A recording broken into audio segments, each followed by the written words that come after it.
If you can make yourself proud today, you will feel great. You will get that fire back. Men of fire, rising father. It's all about flame, inferno, fire. Feeling the fire. Why? Because I felt my fire die as I was in my 20s, going into 30s, working at a job I didn't want, gaining weight, losing my discipline, losing my habits, losing my mindset. So that's why we're called men of fire, rising father, the phoenix rising. That's what this is all about. It's about how I got my fire back and how you can get your fire back. You get your fire back by proving to yourself that you're a badass once again. That is how you get your fire back.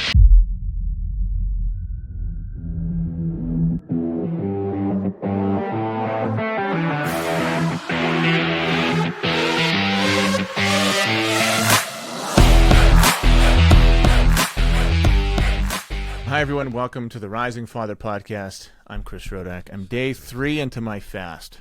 I'm doing a 6-day fast and I'm day 3 into it. So I want to share with you some lessons I'm learning from it, some struggles. I almost cheated. I'll talk to you about that. I did a 7-day fast before, but I'm doing 6 days now because my wife scheduled an awesome spa date for us on Saturday. So that's the 6th day.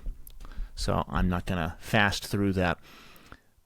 But why did I do it? Why did I do the fast? Because I wanted to challenge myself. I wanted to battle complacency, and I wanted to practice being joyful in a suffering state. Whenever you're fasting, you're in a constant suffering state. You're hungry all the time. Last night, at the end of my 2nd day, whenever I was like 52 hours into my fast, right before I was going to bed, I was laying in bed and my stomach was bubbling, it was burning, and I was in pain. But I was just laying there, being tempted by the voices in my head, wanting me to go downstairs and just have one of my 0 sugar Jellos, which is 10 calories. And I even Googled, I said, is this going to break a fast? I said, nope, you're not going to eat anything until Saturday. Until you're at the restaurant with your wife on your date, you're not going to eat a single thing. Because had I eaten that little Jello, I would have cheated myself. No one would have known. You wouldn't have known. My group wouldn't have known. No one would have known. Sarah wouldn't have known. My kids wouldn't have known. I could have just went downstairs, grabbed a Jello, felt better, had immediate relief from that burning sensation in my stomach, but my soul would know. I would know. And then I guarantee I wouldn't have been able to go to sleep because I would know that I was lying to myself. I would know that I chose the easy path instead of doing the hard thing. And even if I fasted for 10 days straight, I would still remember on the 2nd day I cheated. So I just laid there. I just laid there and suffered a little bit and felt the burn. Eventually it went away. It went away kind of quick, which was great. It was like a little test. It was like God saying, okay, are you serious about this? Well, let's put you through some pain. And as soon as I made up my mind that I was going to stick it out, the pain kind of went away quickly. So it wasn't that bad. And then I had an amazing sleep. With my Garmin watch, I've been checking my sleep scores. The 2 days I've been fasting, I had Sunday night sleep, Monday night, Tuesday. The 3 nights that I've had fasting, I've had really great sleep scores, if this thing is accurate. But I've also felt great in the morning. Like the days I have bad sleep scores, I usually feel groggy. And the days I have good sleep scores, I usually feel pretty good. And I've been getting a lot of deep and REM sleep when I've been fasting. Like I said, I'm 3 days in, I'm probably 60-some hours, but I feel really good today. Last night, lots of pain. I think I was being tested for a moment when the universe was saying, do you really want to do this? I'm going to see if you're going to crack. I'm going to see if under the pressure you're going to cheat and get away with it. But once I said, nope, not going to do that, then everything kind of went away and I felt really good. And then I woke up in the morning feeling amazing. Went to the gym, 5 a.m., did my back workout, came home, did my whole morning routine, went in the sauna, read, I journaled, I did my active service in our program. We do the active service for your wife. I did that. Just felt really good. Did my gratitude. I prayed, came outside, and spent time with my kids. Felt amazing. Just then we had our brotherhood call. Amazing morning, feel great, don't feel hungry as of right now. And I remember that. And if you've been following along on YouTube, I've been doing a daily reflection every single day of how I feel, of wisdom I have or thoughts that are coming to me on that day. Today, feel great. And when I did my 7-day fast in the past, I remember the first day was hard, Second day was really hard. The third day was easier. And fourth day, I felt amazing. And fifth, when I went all the way to 7 days. On the seventh day, I remember thinking, I can keep going. But I think once again, I had a date with my wife. The dates with my wife keep on. They always take precedence over my fast. Because 6 days is kind of like, what does that mean? It's not a great number. Like 7 days, that's a week. 10, it's a nice number. You know, you go above there, it's getting into madness. 6 days is kind of like, why would you pick 6? But it's like, well, the date with my wife. And tomorrow, I forgot that I planned a restaurant day, kind of like a date, but with my whole family, my mom and dad. So we scheduled this time with my mom. It was for her birthday gift. I said, I'm going to take you and dad out to dinner at my favorite restaurant. It's a little place in Westview, PA, called Severina's. They don't mind if I say it. They've got amazing Italian food and the best desserts you can ever imagine. I mean, cannolis and cheesecake. And the guy who does the pastries is this young guy. He always looks a little pissed off, which I respect. Doesn't have really patience for anyone, but he's so good at what he does. And I love that.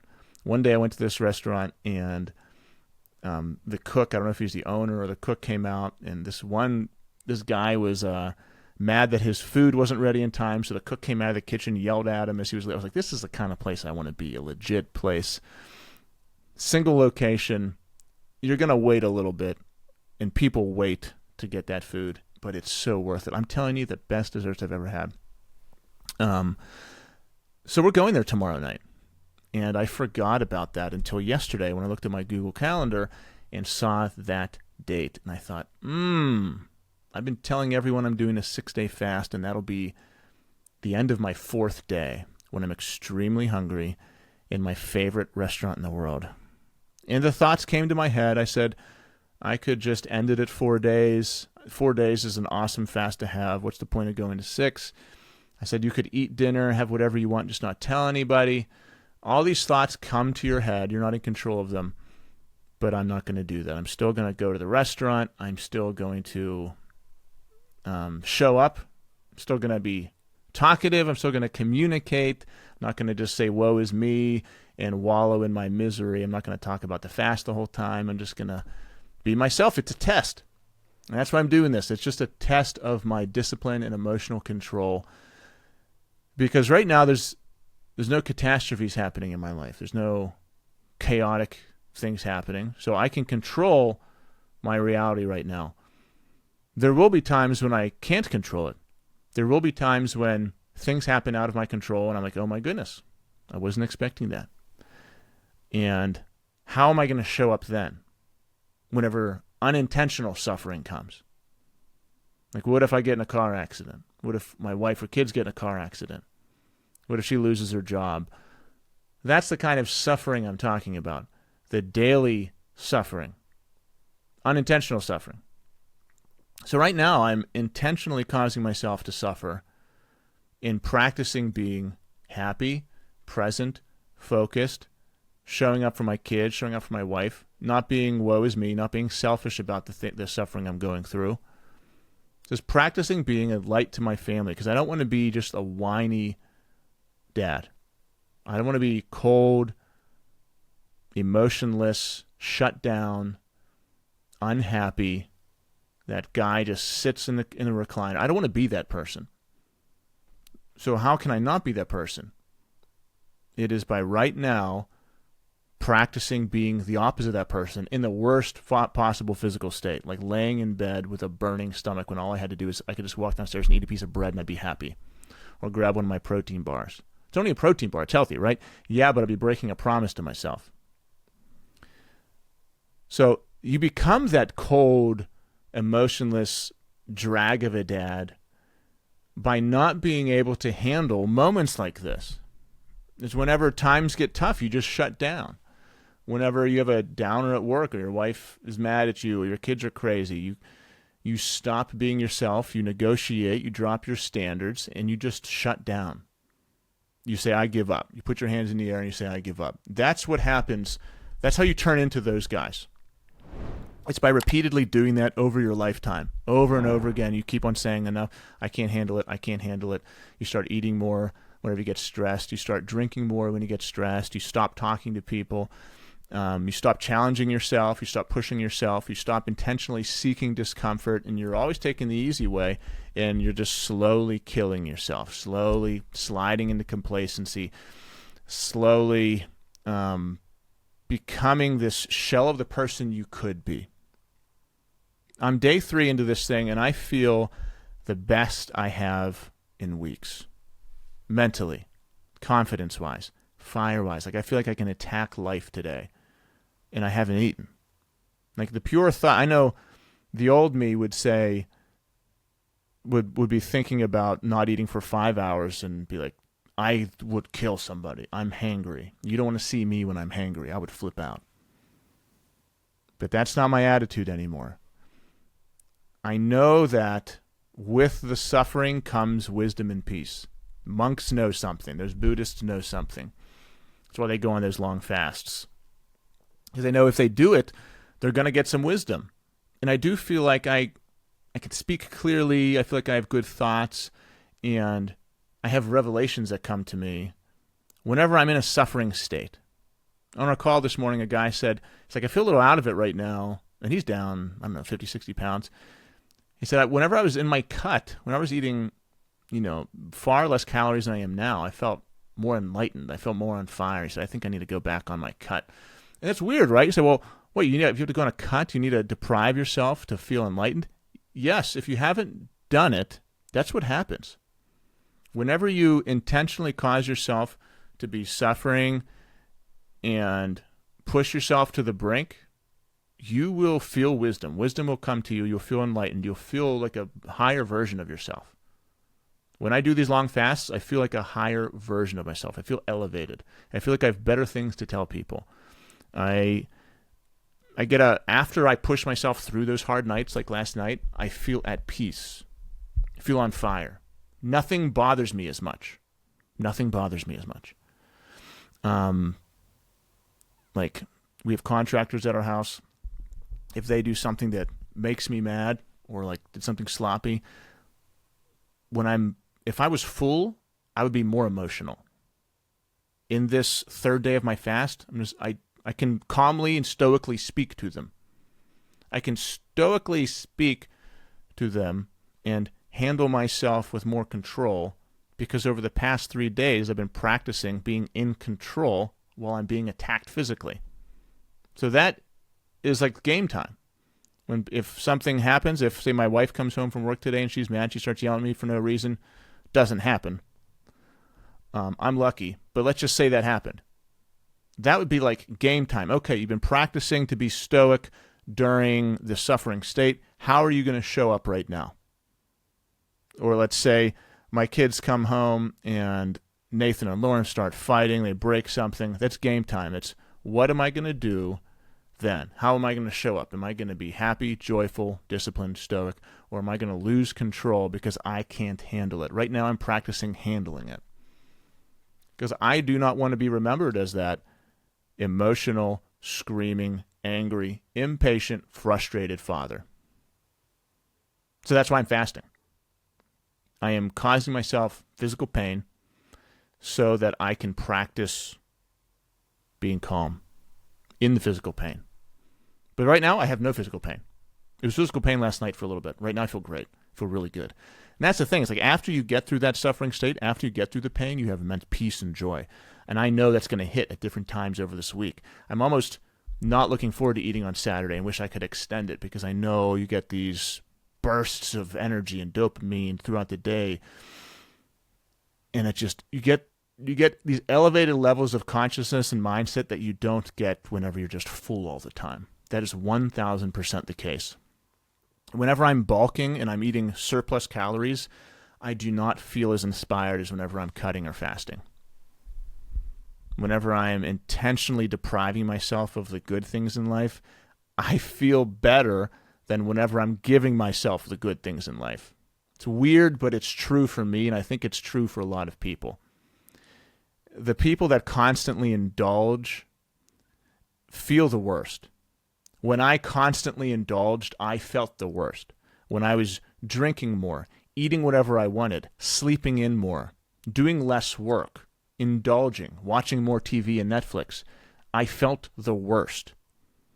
I felt the best when I was depriving myself of all the things that make me feel good. That is a truth for me. You can choose to believe that, try it out or not. I'm telling you my story. This podcast is all about me just sharing my life with you, and I hope you can learn something from it. I don't have a doctorate in all the things I talk about. I'm just talking to you about things I have experienced. Since I was very little, I always thought about my thinking. I always thought about myself. So that's what I'm doing. It's what I do out loud on this podcast. I'm talking to you about what I'm realizing about myself, and I'm hoping that someone out there can say, oh, I never thought about it that way. Maybe that's me too. And I get those emails and messages all the time, and that really inspires me to keep on going. So I hope you can learn something from this. But whenever I am suffering the most, I feel the most inspired. When I choose to intentionally give myself a little bit of pain, a little bit of, no, you don't deserve that, you don't need that, then I feel really good because I'm challenging myself. Whenever I give myself surplus anything, when I give myself you deserve it, I always feel a little worse. I will have breaks. I will relax. I will go on vacations. I will eat good food. I'll eat dessert. But I know what it does to my mentality. I know the consequences of all these actions. What the fast has taught me is that life is always suffering. If you are alive, you are going to experience pain. You are going to experience suffering. It is inevitable. You can't do anything about it. We experience the most suffering whenever we're constantly trying to run from it. When you want things to change. When you want someone to be different. When you want yourself to be different. When you want a job to be different.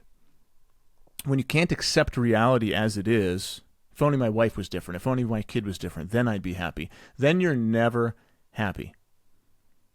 If you're always running from suffering and pain, you will always feel suffering and pain.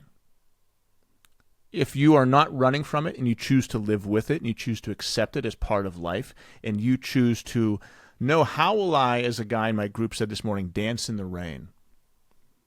I'm not going to constantly run for shelter. I'm going to be the one who can dance in the rain. You can either be the one standing under the corner of the building, cursing the rain, wishing it wasn't there, or you can be the one in the middle of the street dancing. The same thing is happening to both people. They have different mindsets, different perspectives, in a different life. Those two people are looked very differently upon by the people around them. Just by purely adjusting your mindset and perspective and outlook on the world. By accepting the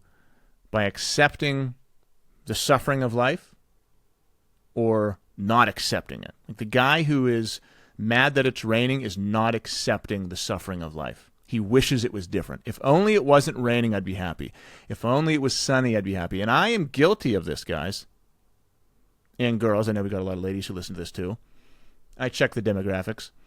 I am also guilty of this because it's amazing fall weather outside here in Pittsburgh right now. And I often bitch and complain about how the winter here is like November through July, it seems like. That's an exaggeration. But look, I wish it was like this all year. I wish it was 50s, 60s, and sunny all year like it is right now. I think I got another 3 or 4 weeks, max, before Pittsburgh earned its title of the cloudiest city in the country. I'm pretty sure that's a true thing. We earned the title, the cloudiest city in the country. And I don't want it to be that way. I want to be Colorado, I want to be California, and just be beautiful weather all the time. So I want it to be different. The more I want it to be different, the more I will suffer. See what I mean? The more I think about wanting the weather to be different, the more I will suffer on the inside. If I could just accept it and dance in the rain, I would suffer less. I'd be happier. I'd be more at peace. I'd be more fulfilled. Suffering comes to us when we want things to be different instead of just accepting it. So why am I fasting? To practice accepting suffering and to practice dancing in the rain. I will go to that dinner tomorrow night. I will go to that restaurant and I'm going to dance in the rain. I'm going to be smelling everything. And I have to have a smile on my face. I'll be talking. I'm not going to have the conversation revolve around my fast. It's, can I be the most happy person there who's suffering the most? What if I get struck with a serious illness? More like when that happens. Will I be a negative, toxic person when that happens? Or, say that happens 30 years from now, will I have practiced dancing in the rain so much that I can still shine a light to people? Because that is how I will be remembered. I'll be remembered by how I made people feel, how I made my son feel, my daughter feel, my wife feel. And part of that happens whenever you're in these suffering states, whenever you're in the moments of time in your life that you want to escape and run from. How did I show up? There's times in my life where I wish I would have showed up better when I was going through horrible times. And there's also memories I have, and I look back and I said, I was going through something really bad and I showed up like a rock, and I'm so proud of myself. You can feel that inner pride through the memories of you showing up for yourself. Like, you do something today that really makes you proud. If you can make yourself proud today, you will feel great. You will get that fire back. Men of fire, rising father. It's all about flame, inferno, fire.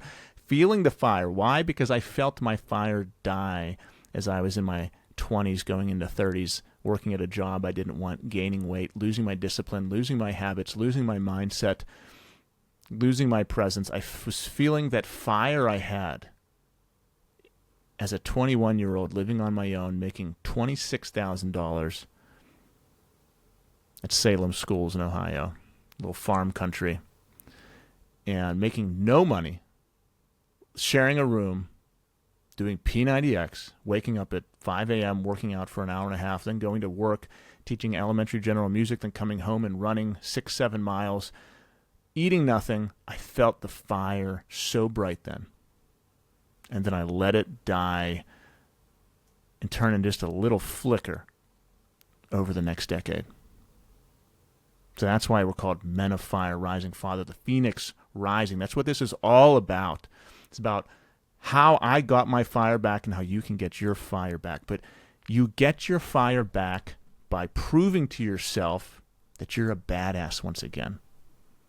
That is how you get your fire back. If you did something today that you chose the easy route, I guarantee right now you don't feel very confident or strong or good about yourself. If you did something today that impressed you, then I guarantee you feel great. So do something today that impresses you. Do something today that makes you proud, not something that makes you full of shame. If you do something that brings shame to you, you will feel shame and lack of self-respect. If you prove to yourself that you're a bad motherfucker today, then you'll feel awesome.